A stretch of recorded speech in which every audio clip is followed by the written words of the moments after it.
How the most personal of medical records of women ended up in a storage unit of strangers continues to astound people in Brentwood tonight. The I-Team first uncovered last month how people say the records were left unprotected in a rental home. Our chief investigative reporter Jeremy Finley found the renters who took the files are vowing not to return them. It's been about a month since the I-Team first brought you here to this storage unit in Brentwood, where the private medical records of thousands of women are in limbo. The federal government knows about it, local police know about it. So what's happening with these records? They're still here. We continue to be really the only advocate for these women, these patients. Kristen Borgeson can't believe her storage unit is still filled with all these records. She figured by now the federal government would have determined how to better protect them. It's as if no one cares. Nothing's happened.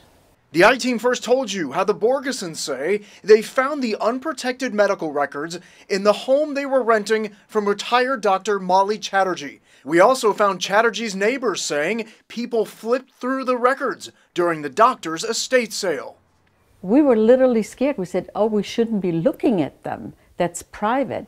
So the Borgesons took the records and locked them up in their own storage unit. They've not only filed complaints with the federal government, but now also with the State Department of Health, writing it was gross negligence that so many people saw the personal records. My hope is if one of these women had found my files in a similar fashion, that they would do the same thing that we're doing. We first called Dr. Chatterjee and then went to her home, but Brentwood police say she's traveling out of country. They know this because Dr. Chatterjee filed a theft report on the Borgesons and told us in December the files were always safe.